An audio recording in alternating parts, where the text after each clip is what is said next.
Bismillahirrahmanirrahim. Assalamualaikum warahmatullahi wabarakatuh.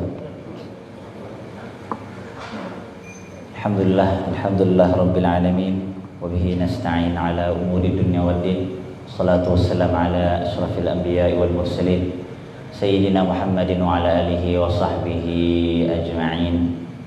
Wa ba'd. Jamaah salat subuh yang dirahmati Allah Subhanahu wa taala. Alhamdulillah pada pagi hari ini Allah masih terus memberikan banyak sekali nikmat, limpahan nikmat dan karunia-Nya sehingga kita bisa terus beristiqamah di dalam melaksanakan ibadah-ibadah kepada Allah Subhanahu wa taala.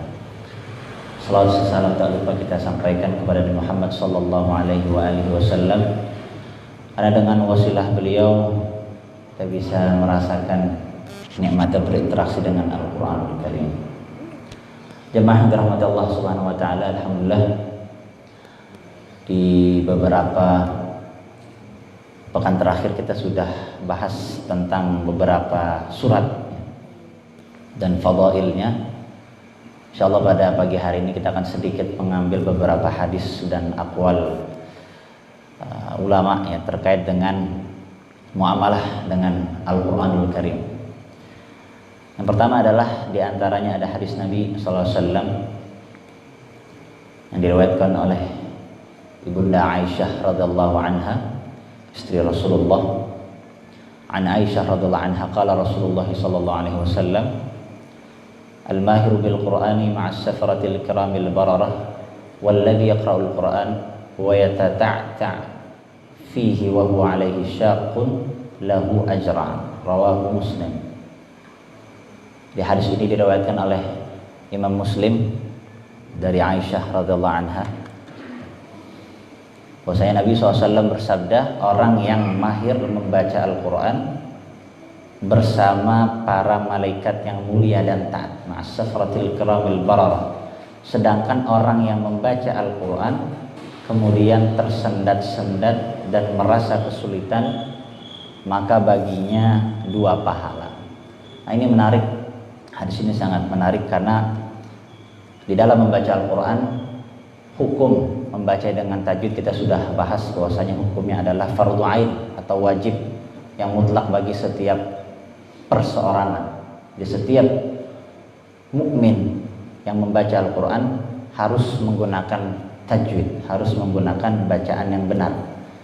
Karena Imam Al-Jazari juga sampaikan di dalam Manzumah Al-Jazariyah, wal akhdhu bit tajwidi hatmun lazim man lam yusahhil qarana athim li'annahu bihil ilahu anzala wa hakadha minhu ilaina wasala wa huwa aydan hillatut tilawati wa zinatul ada'i wal qiraati. Bahwasanya membaca Al-Quran dengan tajwid ini hukumnya wajib ya, fardhu ain hatmun lazim. Karena siapa yang belum membenarkan bacaan Al-Quran maka dia akan berdosa, karena Al-Quran diturunkan dengan tajwid dan sampai saat ini pun ia diturunkan dan dibaca dengan hukum yang sudah seharusnya.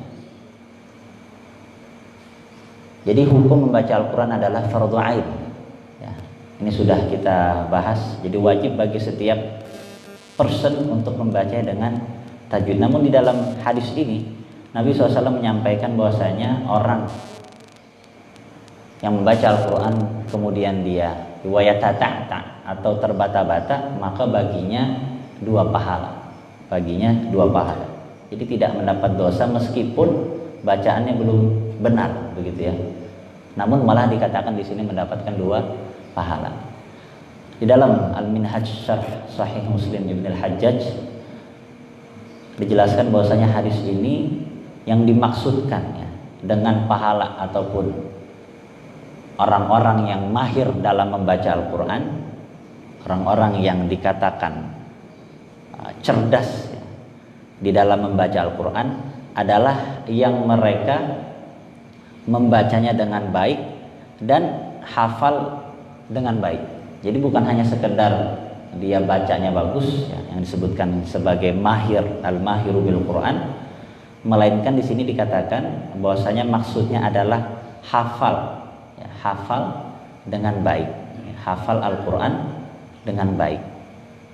Nah, itulah yang disebut dengan al-mahiru bil Quran, al-hadhiqul kabil, al-hifdhu alladhi la yatawaqqafu wa la yashukku alaihi al-qira'ah. Yang dia kalau baca itu tidak ragu, ya, tidak ragu dan tidak tersendat-sendat. Wala yashukku alaihi al-qira'ah bi jaudati hifzihi wa itqanihi, dengan bacaan yang bagus, ya, dan lancar, dengan hafalan yang bagus, ya, bi jaudati hifzihi wa itqanihi, dan lancar. Nah, itu disebut sebagai al-mahiru bil Quran. Jadi bukan hanya sekedar dia bagus bacanya, tapi dia juga hafal, kemudian bacaannya pun, hafalannya pun lancar. Nah, disebut al-mahiru bil Quran. Ma'as safaratil kiramil bararah. Maka mereka akan digabungkan, ya, bersama dengan malaikat yang mulia dan taat. Nah, ini ganjaran bagi orang-orang yang senantiasa membaca Al-Quran dan membaca dengan baik, juga menghafal Al-Quran. Ini ma'as safaratil kiramil bararah. Jadi derajatnya diangkat oleh Allah sehingga ia bersama dengan para malaikat yang mulia. Nah, kemudian yang selanjutnya Nabi SAW menyampaikan bahwasanya orang-orang yang membaca Al-Quran wa yatata'ta, tapi bacaannya masih terbata-bata, falahu ajran, maka baginya 2 pahala. Jadi bukannya justru dia mendapat dosa, ya, dengan bacaan Al-Quran tersebut, tapi malah mendapatkan 2 pahala. Ajrun bil qiraati wa ajrun bi tata'tutihi fi tilawatihi wa masyaqqatihi. Jadi yang pertama pahalanya untuk bacaan Al-Quran tersebut, dan yang kedua pahala untuk belajar baca Al-Quran. Jadi tersendat-sendatnya dia baca Quran, ya, di dalam proses, ya, dia mempelajari bagaimana bacaan yang benar, tahsinul Quran, ya, bagaimana tajwid yang benar, maka ia juga mendapatkan pahala dalam proses belajar itu. Jadi bukannya dia mendapat dosa, ya, melainkan mendapatkan 2 pahala, mendapatkan 2 pahala.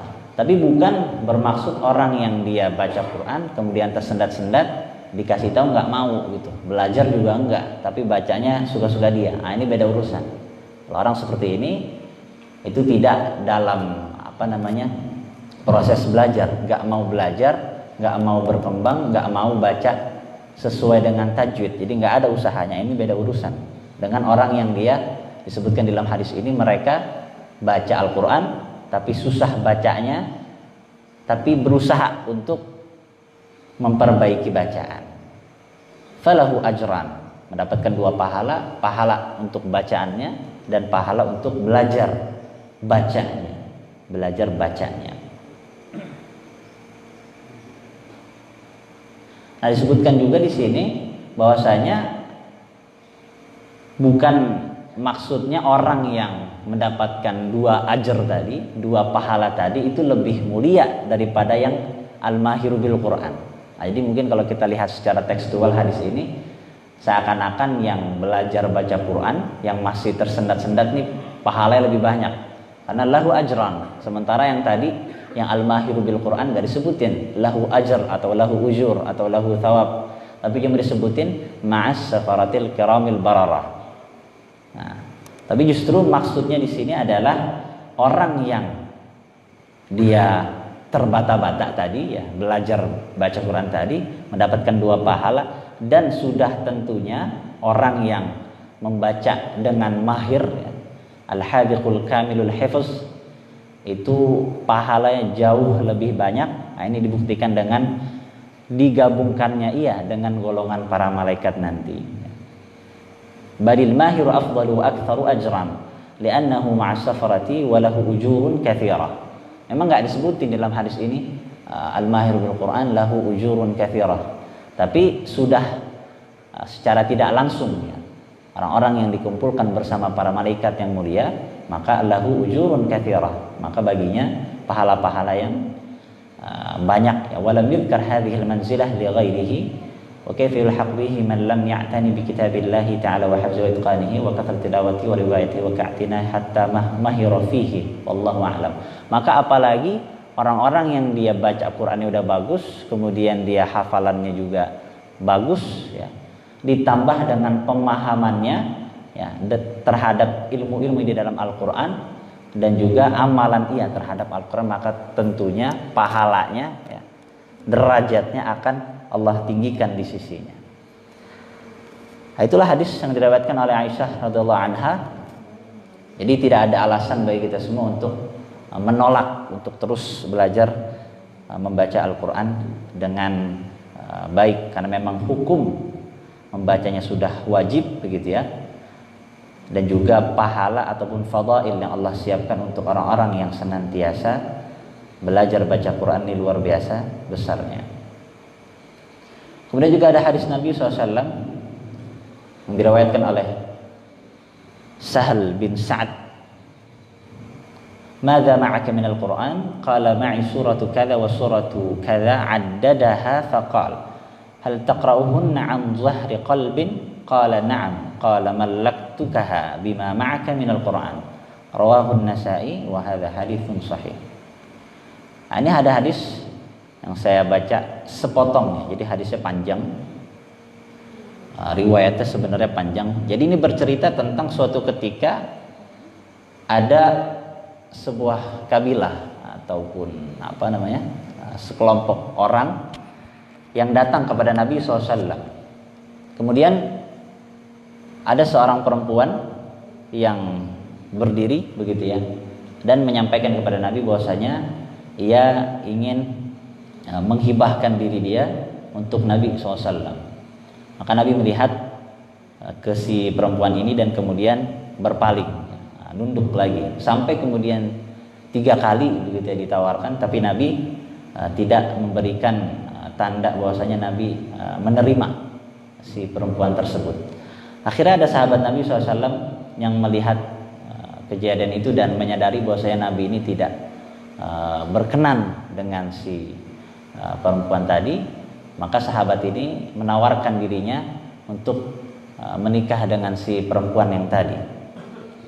Kemudian Nabi SAW bertanya kepada si sahabat ini, qala hal 'indaka min syai'in? Apa yang kamu punya? Kamu punya sesuatu enggak untuk dijadikan mahar terhadap si perempuan ini? Jadi ditanya si sahabat yang ingin menikahkan perempuan tadi, kamu punya apa? Punya mahar apa untuk menikah dengan perempuan tadi? Qala la. Katanya, saya enggak punya apa-apa. Saya ini orang miskin, orang susah. Saya enggak punya mahar emas, perak dan seterusnya. Qala dhhab fadlub walau khataman min hadid. Meskipun cincin dari besi kamu juga enggak punya gitu. Maksudnya saking susahnya begitu ya. Cincin dari besi ada apa enggak gitu buat sekedar jadi mahar. Tapi orang ini bilang, qala la, saya enggak punya. Saya enggak punya, meskipun cincin dari besi pun saya juga enggak punya. Ma wajadtu syai'an. Saya enggak punya apa-apa. Saya enggak punya sesuatu yang bisa dijadikan mahar. Jadi susah benar ini orang. Wala khataman min hadid, ya. Meskipun cincin yang besi pun saya enggak punya juga. Kemudian Nabi SAW bersabda, faqala hal ma'aka minal qur'ani syai'un? Apakah kamu punya sesuatu dari Al-Quran? Ya. Kalau secara bahasa maknanya seperti itu. Hal ma'aka minal qur'ani syai'un? Apakah kamu punya sesuatu dari Quran? Ataupun apakah kamu punya hafalan enggak dari Quran? Ada enggak surat yang kamu hafal dalam Al-Quran? Qala ma'i suratu kadza wa suratu kadza. Kemudian kata dia, ada Nabi, saya punya surat ini, surat itu. Udah hafal beberapa surat, sebutin surat A, B, C dan seterusnya. Qala idhab faqad ankahtukaha bima ma'aka minal Qur'an. Jadi kata Nabi, kalau begitu pergilah, nikahlah kamu, akan aku nikahkan kamu dengan si perempuan ini dengan apa yang kamu miliki dari Al-Quran.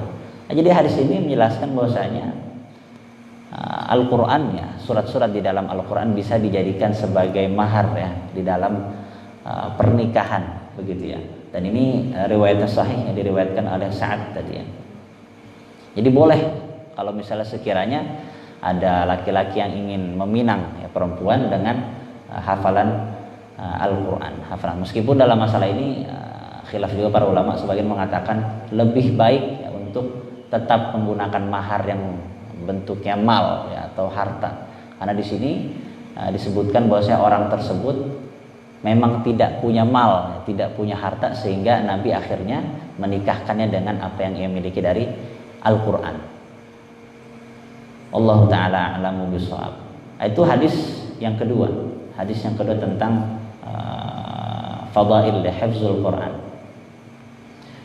Ada itu teman saya itu nikah, dia maharnya pakai surat Ar-Rahman. Kemudian souvenirnya itu ini CD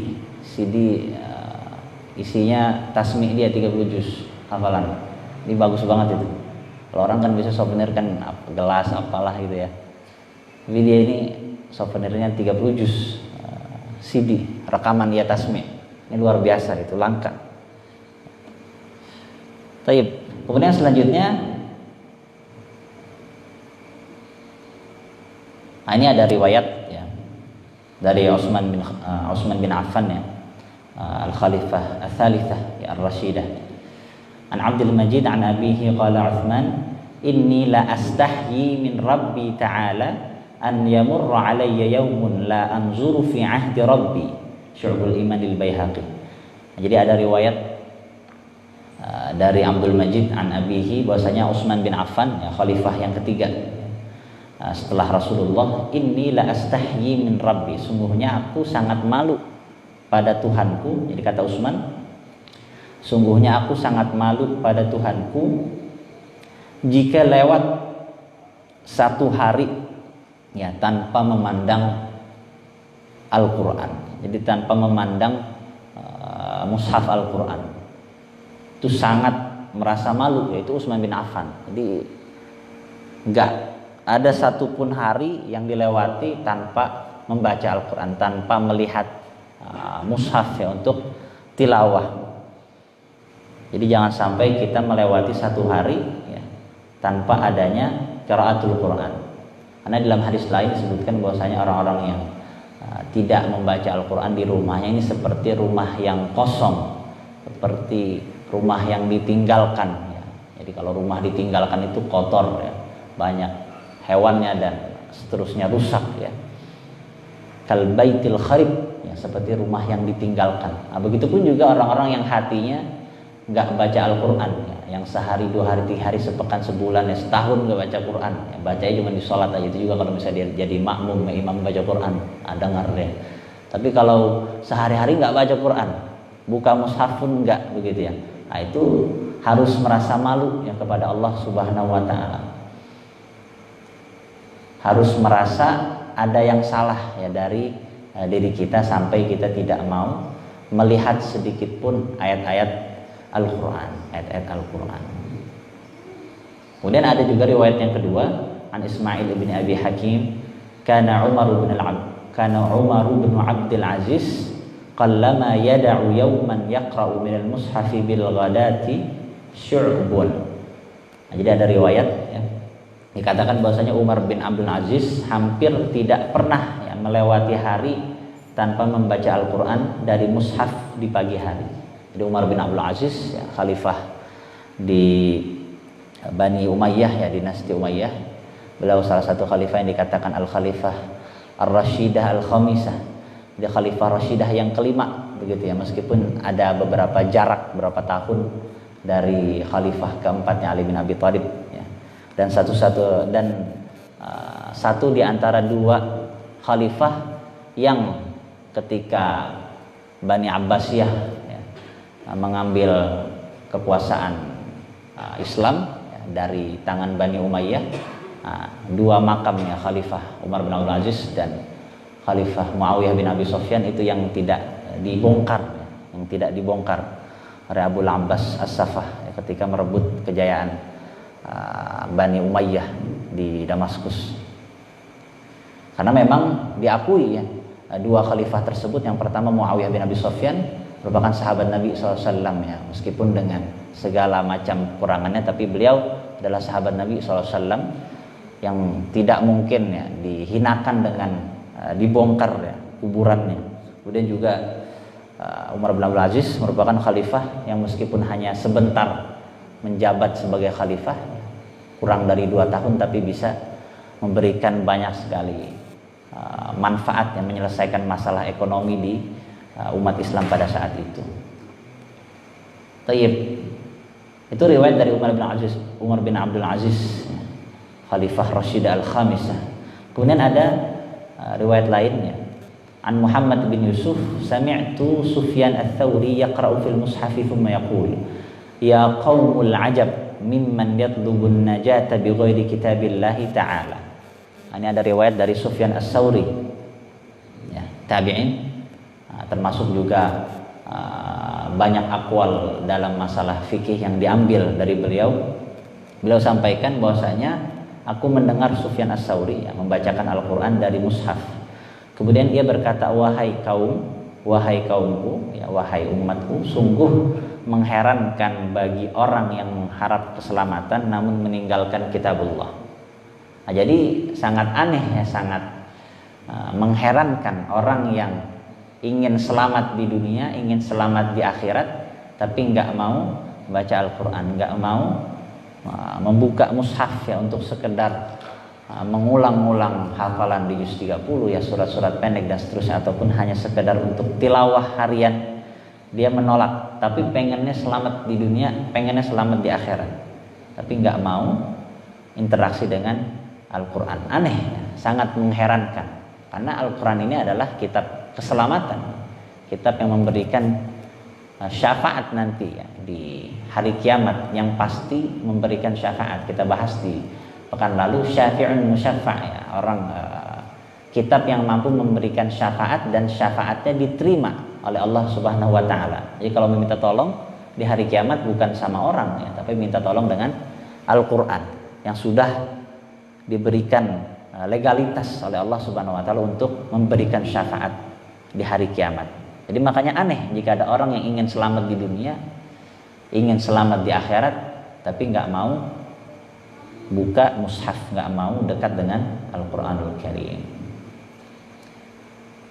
Nah, kemudian Imam An-Nawawi mengatakan di dalam kitab Al-Azkar, qala An-Nawawi, qira'atul Qur'ani fil mushaf afdalu min al-qira'ati min hifzihi. Hakadha qalahu ashabuna wa huwa mashhurun 'anis salaf radhiyallahu anhum. Wa hadha laysa 'ala itlaqihi bal in kana al-qari'u min hifzihi yahsulu lahu minat tadabburi wat tafakkuri wa jam'il qalbi wal basari aktsaru mimma yahsulu minal mushaf fal qira'atu minal hifzi afdalu wa in istawaya fa minal mushafi afdalu wa hadza muradus salaf. Al-Adhkaru lin-Nawawi. Imam An-Nawawi mengatakan di dalam kitabnya yang namanya Al-Azkar ya, beliau sampaikan membaca Al-Quran dari mushaf lebih utama dibanding membaca dari hafalan. Nah, ini menarik ya. Ini menarik. Jadi beliau sampaikan bahwasanya orang yang meskipun dia sudah punya hafalan Al-Quran begitu ya, tapi akan lebih utama jika ia membaca dengan mushaf. Makanya beliau juga sampaikan dalam At-Tibyan bahwasanya para ulama salafus saleh yang terdahulu ya, para tabi'in, mereka mengulang hafalan itu bukan dengan bil ghaib ya, bukan dengan tidak buka mushaf, tapi tetap buka mushaf. Jadi orang-orang yang sudah hafal Quran pun ya, para tabi'in terdahulu yang mereka sudah hafal Quran pun, mereka tetap buka mushaf ya, melihat ke mushaf ya, tidak bacanya dengan bil ghaib, dengan tidak tanpa mushaf ya. Begitulah yang dikatakan sahabat-sahabat kami, dan pendapat ini terkenal di kalangan salaf ya, para sahabat, semoga Allah meridhai mereka. Namun pendapat ini tidak mutlak. Nah, jadi kata beliau, pendapat ini tidak mutlak. Jika qori yang membaca hafalannya lebih mampu untuk tadabbur dan tafakkur dibanding membacanya dari mushaf ya. Jadi lebih mampu untuk bertadabbur ayat-ayat yang ia baca ya. Dan lebih bisa menyatukan hati ia gitu ya ketika membaca Al-Quran dibandingkan ia bacanya dari mushaf ya, maka bacaan dari hafalan itu lebih utama ya. Jadi bacaan seorang hafiz, seorang yang sudah hafal Quran, ketika ia merojaah hafalannya, jika ia mampu ya membacanya tanpa melihat mushaf, tapi lebih bisa mentadaburi isinya ya, lebih bisa masuk maknanya, maka itu juga lebih utama gitu ya. Jadi intinya adalah maksud Imam An-Nawawi sampaikan bahwasanya membaca Al-Quran dari mushaf ini lebih utama adalah untuk mentadaburi dan mentafakuri isi daripada Al-Quran. Jadi bukan semerta-merta metode murojaahnya, bukan, tapi maksudnya adalah supaya bisa lebih tadabbur, ya, tadabbur ayat yang dibaca. Jadi orang yang membacanya ketika mushafnya terbuka, ia cenderung lebih fokus untuk melihat ayatnya dan sekaligus yang mentadaburi ayatnya. Nah, ini bisa dipraktekkan begitu ya. Jadi kalau murojaah sambil dilihat Qur'annya, ya. Ada dua manfaat. Pertama untuk tadabbur, yang kedua untuk menghindari kesalahan bacaan. Menghindari kesalahan bacaan, ya. Kalau sekiranya memang tidak ada yang menyimak bacaan tersebut. Jadi supaya bacaannya tetap benar, ya, tidak ada yang salah, tidak ada yang lompat hurufnya, lompat katanya begitu ya. Alangkah baiknya sambil membuka mushaf begitu ya, sambil melihat mushaf. Nah, namun jika kadarnya sama, ya, maka membaca dari mushaf lebih utama. Demikianlah yang dimaksud para salaf. Nah, tapi kalau misalnya si qori ini, si hafiz ini membaca dengan mushaf ataupun tanpa mushaf, tetap ya, tadabburnya tetap sama begitu ya, tidak ada perubahan, maka lebih utama membaca dengan mushaf. Jadi ini fadilah membaca Quran dari mushaf langsung, ya. Fadilah membaca Al-Quran dari mushaf langsung. Dan ternyata memang para ulama dan para sahabat terdahulu mereka lebih, ya, mengutamakannya membaca Al-Quran dengan melihat mushaf, meskipun ya sudah memiliki hafalan Al-Quran itu sendiri, ya, supaya lebih bisa mentadaburi dan memahami isi daripada ayat-ayat yang ia baca. Itu kutipan dari Imam An-Nawawi yang disebutkan di dalam kitab Al-Azkar, ya. Kemudian yang terakhir ada riwayat hadis Nabi SAW yang diriwayatkan oleh Abi Hurairah. Qala Rasulullah sallallahu alaihi wasallam, ayuhibbu ahadukum idza raja'a ila ahlihi an yajida fihi thalatha khalifatin 'idhamin simanin. Qulna na'am. Qala fa thalathu ayatin yaqra'u bihinna ahadukum fi salatihi khairun lahu min thalathi khalifatin 'idhamin simanin. Rawahu Muslim. Jadi hadis Nabi yang diriwayatkan oleh Abu Hurairah, beliau Nabi SAW menyampaikan, apakah kalian senang jika pulang kepada keluarga kemudian mendapatkan 3 tulang hewan yang berdaging besar? Nah, jadi Nabi bertanya kepada para sahabat, ya, apakah ya, kalian, sahabat-sahabatku, senang ya jika pulang-pulang ya dari kerja begitu ya, dari berburu misalnya, mendapatkan 3 tulang hewan yang berdaging besar, jadi dapat makanan banyak ya, untuk makan bersama keluarga begitu ya. Mereka menjawab, sahabat-sahabat Nabi menjawab, ya Rasulullah, iya wahai Rasulullah. Kemudian beliau bersabda, sungguh 3 ayat yang kalian baca dalam salatnya lebih baik dari 3 tulang hewan yang berdaging besar. Nah, jadi fadilah ya, membaca 3 ayat di dalam salat, nah, itu lebih utama ya, lebih besar daripada orang yang dia pulang ke rumah dengan membawa 3 potong daging ya, 3 potong tulang yang ada dagingnya, yang besar-besar. Nah, itu lebih utama. Makanya orang-orang yang membaca Al-Quran di dalam sholatnya, ya, apalagi subuh ya, dan isya, itu disunahkan untuk membaca lebih panjang dari biasanya. Kemudian juga ketika sholat sendiri ya, salat qiyamul lail, salat malam, itu disunahkan untuk membacanya lebih panjang ya dari bacaan-bacaan yang biasa. Begitu. Supaya apa? Supaya mendapatkan fadilah di dalam hadis ini, begitu. Supaya mendapatkan pahala yang besar ya, makanannya banyak ya. Jangan sampai nanti ada orang, ibarat orang datang dia bawa makanan banyak, malah kita omelin gitu.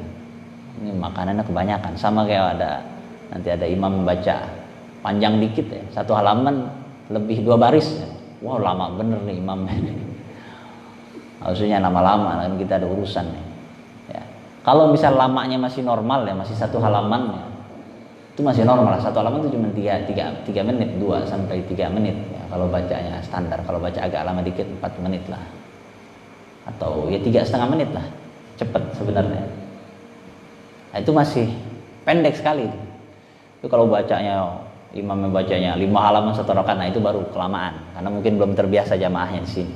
Tapi kalau memang jamaahnya udah biasa baca 5 halaman ya 1 rakaat, nah mungkin nggak ada masalah. Tapi kalau memang belum terbiasa maka jangan langsung ditabrak ke 5 halaman. Nanti yang ada jamaahnya kabur semua, nggak ada yang sholat lagi begitu ya. Nah, jadi itu beberapa riwayat hadis Nabi SAW dan juga aqwal salaf ya, perkataan-perkataan para ulama, para tabi'in dan para sahabat terdahulu yang berkaitan dengan beberapa muamalah di dalam Al-Qur'anul Karim. Semoga Allah Subhanahu wa taala memberikan banyak sekali faidah dari majelis kita pada pagi hari ini. Terakhir mungkin jika ada yang ingin didiskusikan silahkan tafadhal. Ada yang ingin sharing ataupun memberikan sedikit faidah, silakan. Baik, maka kita cukupkan ya, barakallahu fikum. In uridu al-islah mustata'tu ma taufiqi illa billah. Alaihi tawakkaltu wa ilaihi unib. Subhanakallahumma wa bihamdika asyhadu an la ilaha illa anta astaghfiruka wa atubu ilaik. Assalamualaikum warahmatullahi wabarakatuh.